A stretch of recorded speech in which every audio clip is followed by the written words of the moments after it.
The story of Onyii. In a small town lived a young girl named Onyii. She was lively and spirited, but sometimes her youthful carelessness and love for fun distracted her from her responsibilities at home. Her family life was challenging, marked by deep sadness and hardship that lingered over her home. Onyii's mother had once been a joyful woman, but she carried a deep grief that weighed on her. Years ago, tragedy had struck their family in the most devastating way. Onyii's father and her two older brothers had been traveling to the nearby city for a market day to sell their farm produce, hoping to earn some money to keep the family afloat. But on the way, their vehicle was involved in a terrible accident. The news came to them later that evening. There were no survivors. Onyii was only a child then, but she remembered the weight of that moment. Her mother's cries echoed through the small house, and the memory of that day became a shadow that loomed over their lives.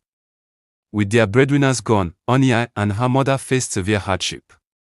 Money became scarce, and they struggled to even have a meal each day. They sold whatever they could, and Onyii's mother worked long hours as a cleaner, despite suffering from asthma that made her breathing labored and painful. They barely managed to survive, living day by day, each meal feeling like a small victory. One of the few comforts in Onyii's life was her friend Della. Della's family lived nearby, and she would often bring food over to Onyii and her mother. Sometimes it was a bowl of soup, other times it was a bag of rice or fruits from her family's garden. Della's generosity and kindness helped Onyii and her mother survive during their hardest days. Della would often say, "Onyii, we're sisters in spirit. What I have, I share with you."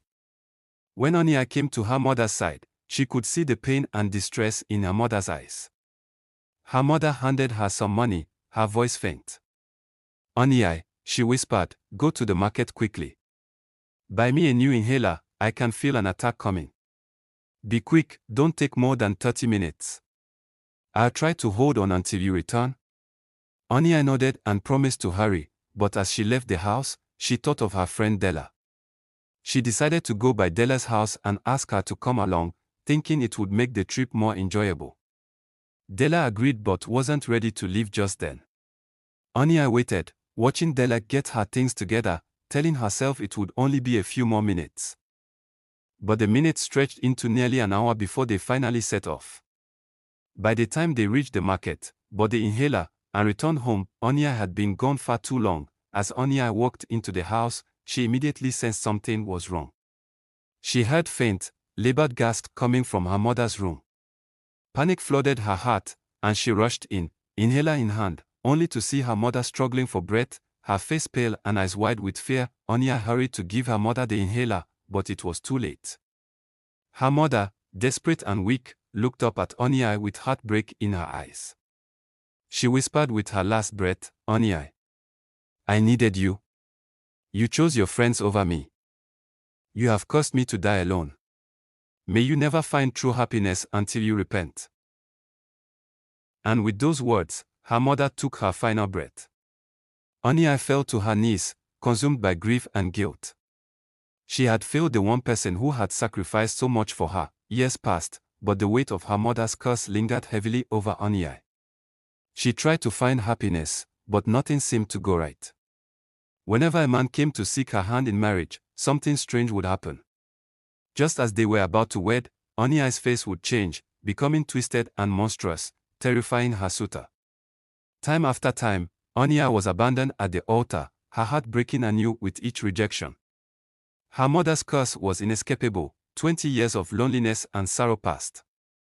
And Onyii felt completely lost. One day, a kind woman noticed her distress and offered to take her to church, where she could find healing and freedom. With nothing left to lose, Onyii agreed.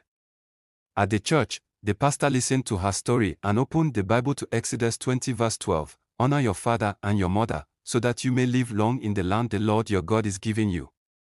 The pastor explained that the suffering she endured was the result of her failure to honor her mother's wishes. But he reminded her that God is a God of mercy, willing to forgive and restore if she truly repented. Falling to her knees, Onyii poured out her heart to God, asking for forgiveness, weeping over her disobedience and the pain she had caused. As she prayed, she felt a peace like she had never known. It was as if the weight of her past had been lifted. She knew, deep in her heart, that she had been forgiven. Her mother's curse had been broken. Soon after, a kind pastor from the church took an interest in her, and for the first time, Onyii experienced true joy. Her face no longer changed, and the curse was gone. She was finally free to love and be loved. Onyii dedicated her life to sharing her story and helping young people understand the importance of honoring and obeying their parents.